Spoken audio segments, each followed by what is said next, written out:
اعوذ باللہ من الشیطان الرجیم بسم اللہ الرحمن الرحیم شرح اسماء حسنى جلد اول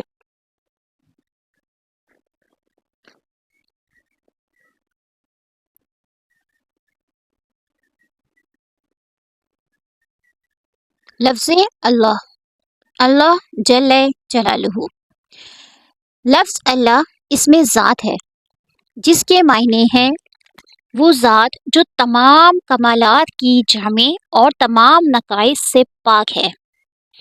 کیا مطلب یہ کہ لفظ اللہ اس میں ذات جس کی ذات تمام کمالات کی جامع یعنی کہ اس کے اندر ہر قسم کے کمالات اور تمام نقائص سے پاک یعنی کہ کوئی نقص اس کے اندر نہیں ہے، اس سے پاک ہے۔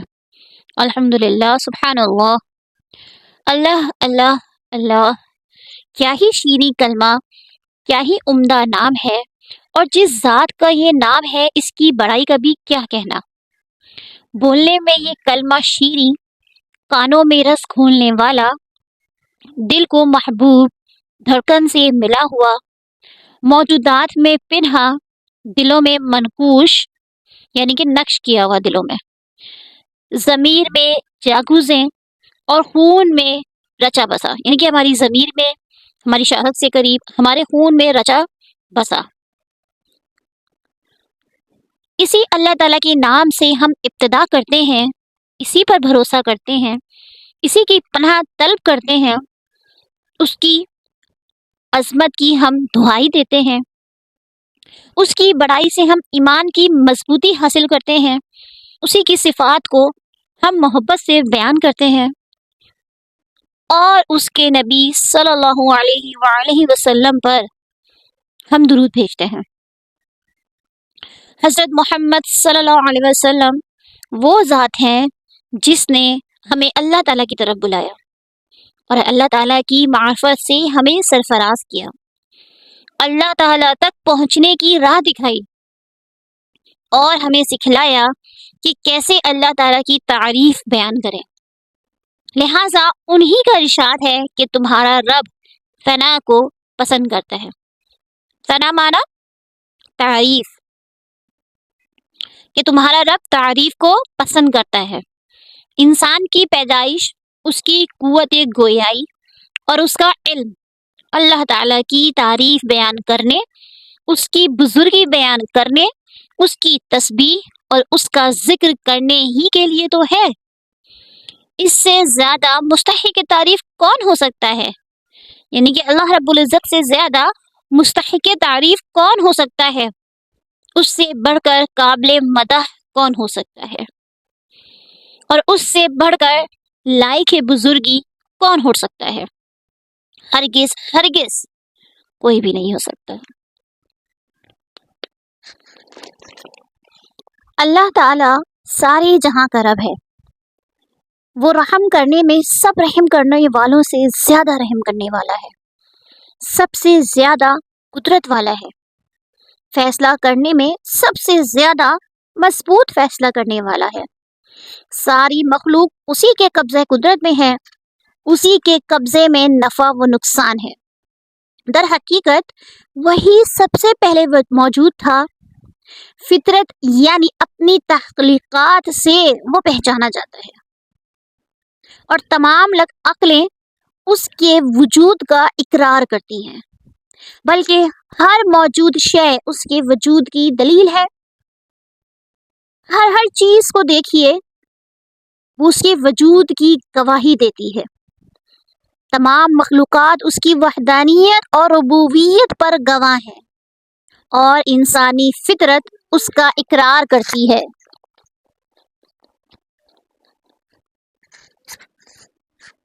تمام مخلوقات اس کی وحدانیت اور ربوبیت پر گواہ ہیں، انسانی فطرت اس کا اقرار کرتی ہے۔ ہر حرکت و سکون اس کے ہمیشہ ہمیشہ رہنے پر دلیل ہے۔ اسی طرح وہ تمام چیزیں جو تھیں، جو ہیں اور جو ہوں گی، سب کی سب اللہ تعالیٰ کے وجود پر دلیل ہے۔ اللہ تعالیٰ ہی نے آسمان و زمین کو پیدا فرمایا آسمان سے پانی برسایا، پھر اسی پانی کے ذریعے مختلف اقسام کی کھیتیاں، خوبصورت باغات اگائے اور اس پانی کو ذریعہ حیات بنا کر تمام مخلوقات کو زمین میں پھیلا دیا۔ اللہ رب العزت سے ہر مصیبت و پریشانی میں مدد طلب کی جاتی ہے۔ تمام اچھائیاں اور بھلائیاں اللہ رب العزت ہی کی جانب سے ہوتی ہیں۔ اس کے آگے تمام چہرے خاک آلود ہوتے ہیں، تمام آوازیں پست ہو جاتی ہیں، زمین و آسمان اور تمام موجودات اس کی تعریف اور پاکی بیان کرتے ہیں، اور سارے عالم کا پیدا کرنے، خطاؤں کو معاف کرنے اور تمام مخفی چیزوں کا جاننے والا اللہ ہے۔ حتیٰ کہ سینوں میں پوشیدہ نیتوں، آپ کی اور میری پوشیدہ نیتوں اور خیالات کو بھی اللہ جانتا ہے۔ اس کا علم ہر چیز کو گھیرے ہوئے ہے، اس کی رحمت اور حلم ہر چیز پر حاوی ہے، اس کا فیصلہ تمام مخلوق پر غالب ہے۔ وہ اللہ جلالہ جس کی محبت کے بغیر روحوں کو سکون نہیں، اس کے ذکر سے غافل دلوں کو قرار نہیں، عقل اس کی معرفت کے بغیر پاکیزہ نہیں، اس کی توفیق کے بغیر نجات ممکن نہیں۔ وہ اللہ جل جلالہ جس کی قربت، نرمی و مہربانی کے بغیر دل زندہ ہو ہی نہیں سکتے۔ وہ اللہ جس کی اجازت نہ ہو تو حکم نافذ نہیں ہوتا، اس کی ہدایت نہ ہو تو گمراہ راہ نہیں پاتا، سمجھ نہیں آتی بغیر اس کے سمجھانے سے، مصیبت نہیں ٹلتی بغیر اس کی رحمت سے، کسی کام کا آغاز نہیں ہوتا بغیر اس کے نام سے، کوئی بھی کام پورا نہیں ہوتا بغیر اس کی مدد سے، کوئی بھی کام آسان نہیں ہوتا بغیر اس کے آسان کرنے سے، وقت قسمت نہ جاگے بغیر اس کی اطاعت سے۔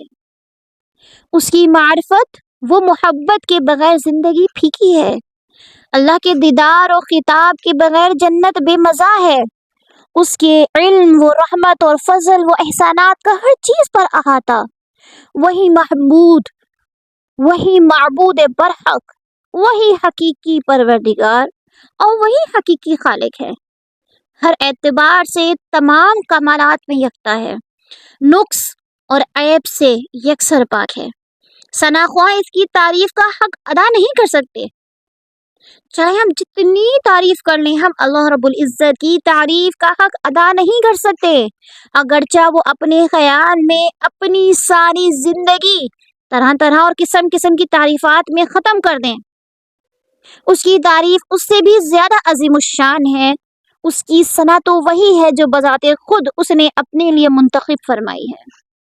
شیخ ناصر بن مظفر اپنی کتاب میں لکھتے ہیں، اللہ تعالیٰ نے اپنے لشکر کو غالب فرمایا، اپنے بندے محمد صلی اللہ علیہ وآلہ وسلم کی مدد فرمائی، وہ آسمان کا پیدا کرنے والا ہے، تمام امور کی تدبیر فرماتا ہے اور آیات کو کھول کھول کر بیان فرماتا ہے، اسی کی تسبیح بیان کرنے میں زمین اور جو کچھ زمین میں ہے، آسمان اور جو کچھ آسمان میں ہے، سب مشغول ہیں۔ اللہ تعالیٰ کے ارشاد کا ترجمہ ہے، جو کوئی بھی آسمان و زمین میں ہے سب اسی کی مملوک ہیں، اور جو کوئی اس کی بارگاہ میں مقرب ہیں یعنی فرشتے، ان کی حالت یہ ہے کہ وہ اللہ تعالیٰ کی عبادت سے نہ تو سرکشی کرتے ہیں نہ ہی اس کی عبادت سے تھکتے ہیں۔ اللہ تعالیٰ نے آسمانوں کو بغیر ستون کے بلند فرمایا، کبھی غور کریں ہم کہ ہماری چھت بغیر پلرز کے کیسے کھڑی ہو سکتی ہے؟ ہو سکتی ہے؟ تو اللہ رب العزت نے اتنا بڑا آسمان بغیر کوئی پلر، بغیر کوئی ٹیک لگائے، بغیر کسی سہارے کے کتنا بڑا آسمان ہمارے اوپر بلند فرما دیا۔ کبھی سنا ہی نہیں کہ آسمان گر گیا، چھتیں گرتی سنی ہے؟ بالکل سنی ہے، حالانکہ لوہے بچھا کر لکڑی کی پوری وہ فریم بنا کر لگائے جاتے ہیں، لیکن پھر بھی کبھی کبھی وہ گر جاتی ہے پکی ہونے کے بعد بھی۔ کبھی سنا ہے آسمان گر گیا کسی پر؟ سبحان اللہ، یہ میرے رب کی بنائی ہوئی چیزیں ہیں، اور اس کا کوئی بھی ہم سر اور برابر نہیں ہے، اور پہاڑوں کو اسی نے نصب فرمایا اور زمین کو بچھایا۔ ارشاد باری تعالیٰ کا ترجمہ ہے، اور اس نے زمین میں پہاڑ رکھ دیے تاکہ وہ زمین تم کو لے کر ڈگمگانے اور ہلنے نہ لگے، اور نے نہریں اور راستے بنائے تاکہ ان راستوں کے ذریعے سے اپنی منزل مقصود تک پہنچ سکو۔ اس نے سمندروں کو چیرا، نہروں کو جاری فرمایا، دن کو رات پر لپیٹا اور رات کو دن پر۔ یہی شیخ ناصر ایک مقام پر اللہ تعالیٰ کی عظمت یوں بیان فرماتے ہیں، غلبہ اسی کا ہے، طاقت، عظمت، بڑائی، سلطنت، بادشاہت، فیصلہ اور قوت اسی کی ہے، تعریف اور پاکی اسی کی ہے۔ کتنی بڑی اس کی شان، کتنی ہی قابل فخر اس کی بادشاہت، کتنا ہی بلند اس کا مقام، مخلوق سے وہ کتنا ہی قریب تر اور اپنے بندوں پر کتنا مہربان ہے۔ اسی کے نور سے آسمان و زمین روشن ہے، اسی کی ذات بابرکت سے اندھیریاں روشنی میں تبدیل ہو گئی ہیں، اسی کا جلال آنکھوں سے پوشیدہ ہے، دل کی آنکھیں بھی اسی کی جانب لگی ہوئی ہیں، اور سینے کی مخفی زبانیں اسی سے مناجات میں مشغول ہیں۔ آنکھیں اسے نہیں دیکھ سکتی اور نہ ہی وہم و گما اسے پا سکتے ہیں، حوادث اس کی ذات پر اثر انداز نہیں ہو سکتے، اور صفات بیان کرنے والے اس کی صفات کا احاطہ نہیں کر سکتے۔ وہ پہاڑ کے ذرے ذرے سے واقف ہے، سمندروں کی پیمائش اس کے علم میں ہے، وہ بارش کے قطروں اور درختوں کے پتوں کی تعداد بھی جانتا ہے، اور دن رات میں جتنی بھی چیزیں ہیں ان کی تعداد سے واقف ہے۔ اللہ رب العزت احسان کرنے والے ہیں، احسان کرنے والوں کو پسند فرماتے ہیں، وہ قدردان ہیں اور قدردانوں کو پسند فرماتے ہیں، جمال والے ہیں، جمال کو پسند فرماتے ہیں، پاک ہیں، پاکی کو پسند فرماتے ہیں، سخی ہیں، سخاوت کو پسند فرماتے ہیں، توبہ قبول کرتے ہیں، توبہ کرنے والوں کو پسند فرماتے ہیں، حیا والے ہیں اور دوسروں کے عیوب پر پردہ ڈالنے والے ہیں، اور حیا والوں اور پردہ پوشی کرنے والوں کو پسند فرماتے ہیں۔ جب بندہ اپنے دونوں ہاتھ ان کی طرف اٹھاتا ہے دعا کے لیے تو اللہ تعالیٰ کو اس بات سے شرم آتی ہے کہ اسے خالی ہاتھ لوٹا دیں۔ سبحان اللہ۔ اللہ تعالیٰ کو اس بات سے بھی حیا آتی ہے کہ کسی سفید ریش مسلمان کو عذاب دیں جس نے اپنی جوانی اسلام کی حالت میں گزاری ہو۔ وہ بخشنے والے، معاف کرنے والے، اپنے بندوں میں بھی معاف کرنے دینے والے صفت کو پسند فرماتے ہیں۔ اللہ تعالیٰ بندوں کے گناہوں کو بخش دیتے ہیں جب بھی وہ توبہ کرتے ہیں، جب بھی گناہ بڑھ جاتے ہیں، بڑے بڑے عیوب پیدا ہو جاتے ہیں، دل سخت ہو جاتے ہیں، تو ایسی صورت میں انسان کو نقصان کا خدشہ ہوتا ہے اور انسان کو محروم ہو جانے کا خوف ہوتا ہے، تو ایسی حالت میں اللہ تعالیٰ انسان کو پکارتے ہیں جس کا ترجمہ ہے، میری جانب سے کہہ دو کہ اے میرے بندو جنہوں نے اپنی جانوں پر زیادتی کی ہے، تم اللہ کی رحمت سے نا امید نہ ہو، یقیناً اللہ تعالیٰ سارے گناہوں کو بخش دیتا ہے، واقعی وہ بڑی بخشش والا، رحمت والا ہے۔ اس آیت میں اللہ تعالیٰ کی مغفرت کی وسعت کا بیان ہے۔ اللہ کی رحمت سے نا امید نہ ہو، اس کا مطلب یہ ہے کہ ایمان لانے سے قبل یا تو توبہ استغفار کا احساس پیدا ہونے سے پہلے کتنے بھی گناہ کیے ہوں، انسان یہ نہ سمجھے کہ میں تو بہت گنہگار ہوں، مجھے اللہ تعالیٰ کیوں کر معاف کرے گا، بلکہ سچے دل سے اگر ایمان قبول کر لے گا یا توبۃ النصوح کر لے گا، یعنی اپنے گزشتہ پر ندامت اور آئندہ نہ کرنے کا عزم، اللہ تعالیٰ تمام گناہوں کو معاف فرما دیں گے۔ سبحان اللہ۔ ہمارا تو قاعدہ کلیہ کیا ہے آج کل کی زندگی کا، کسی نے اگر ایک دفعہ برائی کر لی ہم کہتے ہیں بس first impression is the last impression, ہم تو یہی والا قاعدہ کلیہ چلتا ہے نا ہماری زندگی میں، اس نے میرے سے یہ ایک دفعہ کہہ دیا تو بس اب ختم ہو گئی بات، وہ کبھی سدھر ہی نہیں سکتا، بھلے وہ جتنا نادم ہو، بھلے وہ جتنی شرمندگی کرے، بھلے وہ سوری کر لے، معافی تلافی سب کر لے، لیکن ہم نہیں مانتے، ہمارے دل میں ایک چوٹ ایک لگی رہتی ہے کہ یہ نہیں معاف نہیں ہوتا ہم سے، معاف کرنا جو ہے وہ بھلا دینا ہے، بس ختم، وہ بات وہیں ختم، خلاص، لیکن نہیں، ہمیں نہیں یاد رہتی کہ ہمیں بھولنا ہے۔ اللہ تعالیٰ اپنے بندے کو مہربانی سے پکار رہے ہیں اور انتہائی شفقت سے بلا رہے ہیں، اے میرے بندے، میری عزت اور جلال کی قسم، اگر تیرے گناہوں سے آسمان اور زمینوں کے درمیان کا خلا بھر جائے پھر بھی مجھ سے معافی طلب کرے تو میں کوئی پرواہ کیے بغیر تجھے بخش دوں گا۔ سبحان اللہ۔ جو کوئی اللہ تعالیٰ سے ایک بالش قریب ہوتا ہے اللہ تعالیٰ اس سے ایک ہاتھ قریب ہو جاتے ہیں، جو اللہ تعالیٰ سے ایک ہاتھ قریب ہوتا ہے اللہ تعالیٰ اس سے 2 ہاتھ قریب ہوتے ہیں، جو اللہ تعالیٰ کی طرف چل کر آتا ہے اللہ تعالیٰ بے اعتبار اپنی شان رحمت کے اس کی طرف دوڑ کر چلتے ہیں۔ تو دروازہ کھلا ہوا ہے، لیکن اس دروازے سے داخل ہونے والا کون ہے؟ گنجائش وسیع ہے، لیکن قبول کرنے والا کون ہے؟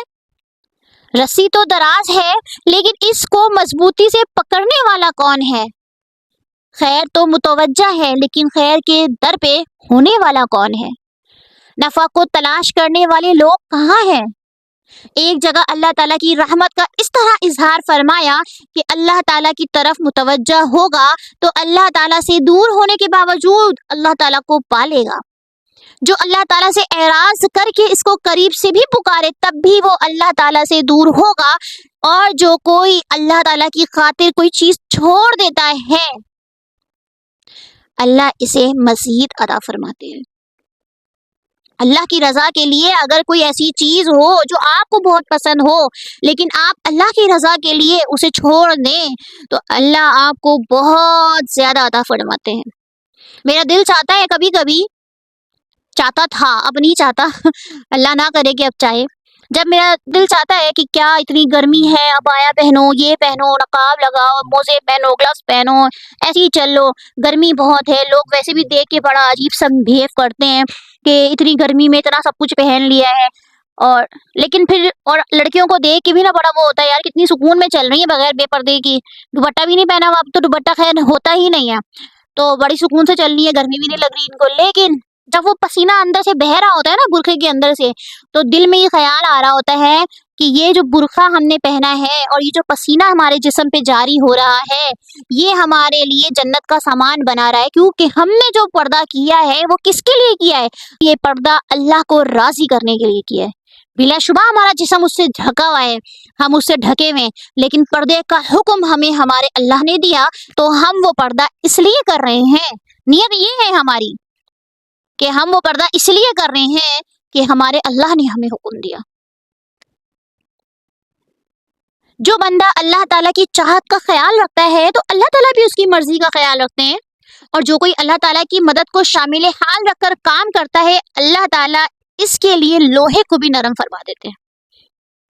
اللہ تعالیٰ کا ذکر کرنے والے اللہ تعالیٰ کی ہم مجلس ہیں، سبحان اللہ، یعنی کہ آج ہم سب اللہ تعالیٰ کے ہم مجلس ہیں اور اللہ تعالیٰ کا شکر ادا کرنے والے اللہ تعالیٰ کی طرف سے زیادہ نعمت کے حقدار ہیں۔ کتنا اچھا لگتا ہے نا کبھی کبھی ایک کیو میں لگے ہوئے ہوں اگر ہم، اور ہمارا نمبر ہو 30واں یا 20واں، جیسے ڈاکٹر کے کلینکس جاتے ہیں یا کہیں جاتے ہیں بڑے لمبی لمبی لائنیں لگی ہوئی ہوتی، 50 نمبر کے بعد آ رہا ہوتا ہے، لیکن اچانک سے کیا ہو کوئی آئے کہ ہیں آپ اسپیشل ہیں، آپ نے نا اس بندے کی تعریف کر دی جی، وہ سن لی ہے اس نے، آپ آ جائیں دوسرے نمبر پر، اور آپ کی تو خوشی کا کوئی ٹھکانہ ہی نہیں رہے گا، یار میں 30ویں سے دوسرے نمبر پر آ گئی، دوسرے نمبر پر آ گئی، کتنی خوشی ہوتی ہے نا، وہ وقت بچ گیا، محنت بچ گئی۔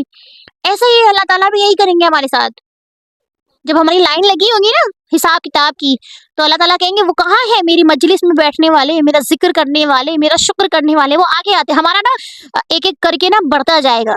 اپنے آپ کو قیمتی محسوس کریں، اب اپنے آپ کو قیمتی، صرف ایک درس سننے کے لیے قیمتی ہوگا، بالکل، کس کس کو توفیق ہوتی ہے، کس کس کو نہیں ہوتی توفیق، تو یہ توفیق اگر ہوئی ہے تو بڑی بات ہے، تو ہم آگے ہو جائیں گے، کیوں میں ہمارا نمبر تھوڑا آگے چلا گیا ہے کہ مجھے بولنے کی توفیق ملی اور آپ کو سننے کی توفیق ملی، آپ لوگ کا درجہ شاید مجھ سے بھی زیادہ آگے ہو کیونکہ بولنے والے تو بول لیتے ہیں لیکن سننے والے آج کل بڑے کم ہیں، تو آپ لوگ تو مجھ سے بھی آگے ہوں گے انشاءاللہ۔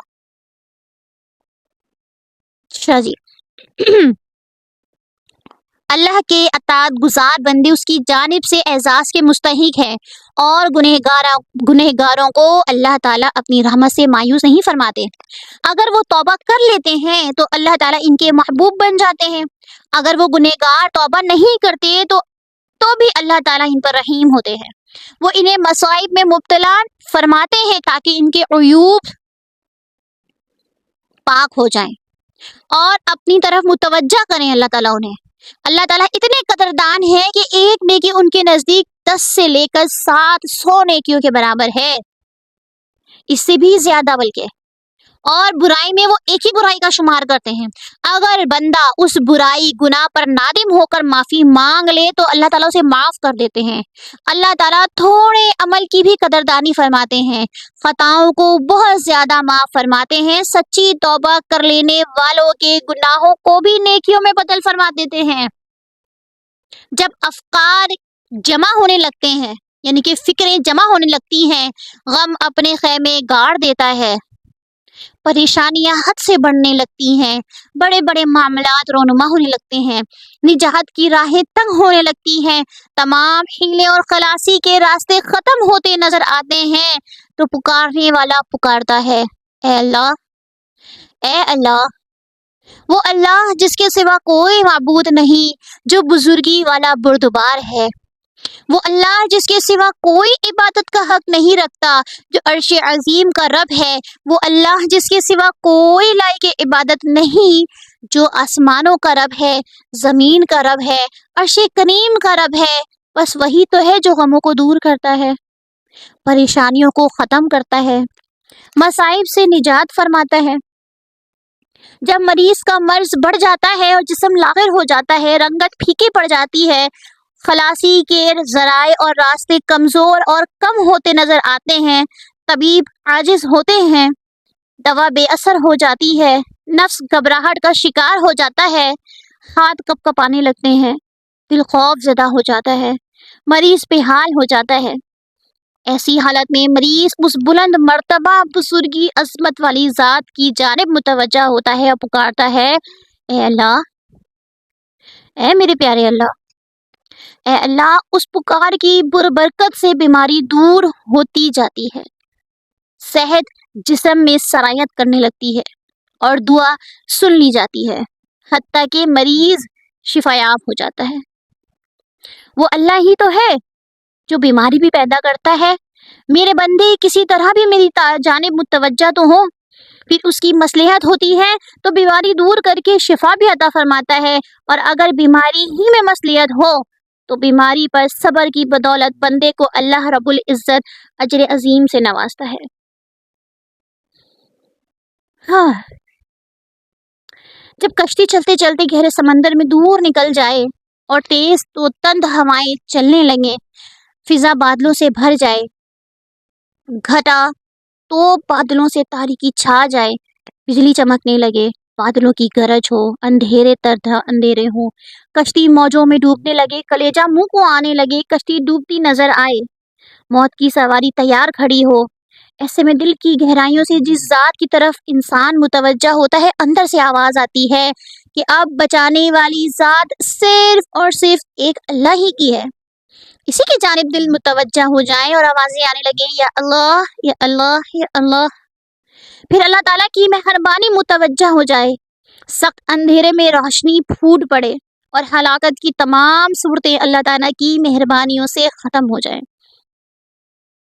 جب طیارہ آسمان کے افق پر اڑتا ہے، جب آسمان و زمین کے درمیان معلق ہوتا ہے، تیز و تند ہوائیں چلنے لگتی ہیں اور جہاز کا کوئی پرزہ کام کرنا چھوڑ دے تو ہواباز پائلٹ بھی دہشت زدہ ہو جائے، سواریاں بھی پھنس کر رہ جائیں، آوازوں کا شور پیدا ہو، مرد رونے لگیں، عورتیں چلانے لگیں، بچے بلبلانے لگیں، سب پر روب طاری ہو جائے، خوف اپنے خیمے گاڑ دے، گھبراہٹ بڑھ جائے، پکار میں آہوزاری شروع ہو جائے، ہر ایک کو اپنی موت آنکھوں سے دکھائی دینے لگے کہ اب آئی، کہ اب آئی، اب جہاز گیا، حفاظت کے سارے اسباب ختم ہوتے دکھائی دیں، ہلاکت و موت اپنے سارے اسباب و وسائل سمیت سامنے آ جائے، اس وقت بھی انسان کی نگاہ حفاظت کے لیے اسی ذات کی طرف متوجہ ہوتی ہے جس کو وہ بھول چکا ہوتا ہے۔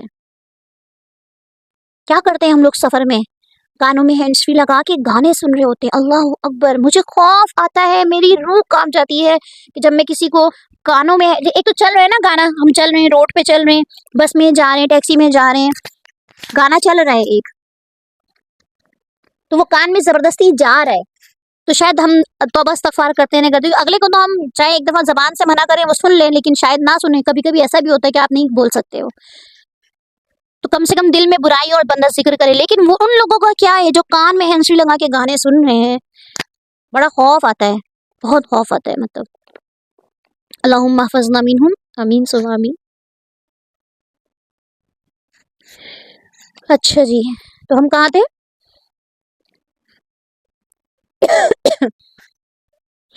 اس وقت بھی انسان کی نگاہ حفاظت کے لیے اسی ذات کی طرف متوجہ ہوتی ہے جس کو وہ بھول چکا ہوتا ہے, جو حقیقی محافظ ہے. پھر وہ ہر طرف سے دھیان ہٹا کر یکسوئی سے پکارتا ہے اور دعا کرنے لگتا ہے, اے اللہ, اے اللہ, اے میرے پیارے اللہ. بس اللہ تعالیٰ کی مہربانی متوجہ ہو جائے, رحمت نازل ہونا شروع ہو, احسان عظیم کی برکت سے دل پر سکون ہو جائیں, تمام جانیں سکون پا جائیں, جہاز سلامتی کے ساتھ اتر جائے. وہ اللہ ایک دن نہیں, سوری, ہر دن ایک نئی شان میں ہوتے ہیں. وہ گناہوں کو بخش رہے ہیں, تکلیفوں کو دور کر رہے ہیں, کسی قوم کو بلند مقام عطا فرما رہے ہیں, کسی قوم کو پست مقام, مردہ کو زندہ فرما رہے ہیں, زندہ کو مردہ فرما رہے ہیں, پکارنے والے کی فریاد کو سن رہے ہیں, بیمار کو شفا دے رہے ہیں. وہ جس کو چاہتے ہیں عزت بخشتے ہیں, وہ جس کو چاہتے ہیں ذلیل فرما دیتے ہیں.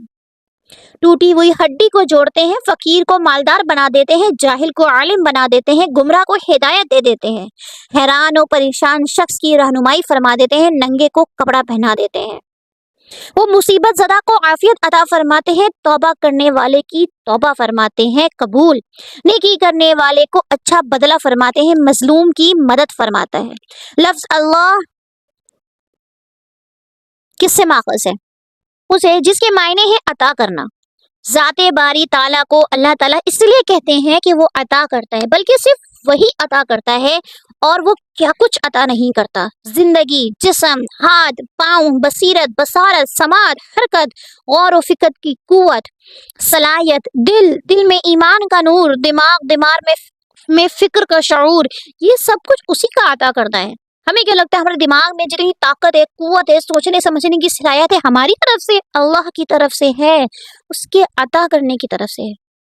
صاحب روح البیان نے اپنی تفسیر میں اس بات کی طرف اشارہ فرمایا ہے, فرعون نے بھی اپنا نام اللہ نہ رکھا اس لیے کہ وہ اس پر قادر نہ تھا, بلکہ اس نے اپنی قوم والوں سے یہ کہا, انا ربکم الاعلی, میں تمہارا بڑا رب ہوں. سرسوں کے دانے کی بساط کیا ہے؟ تم دیکھتے ہو کہ وہ زمین کے سخت پردے کو چیرتا ہوا نرم و نازک سبز پتی کی شکل میں نمودار ہوتا ہے. شبنم کی بوندیں جس کو تم ذرا بھی قدر کی نگاہ سے دیکھتے نہیں, اس نوزائیدہ نونہال کی پیاس بجھاتی ہے.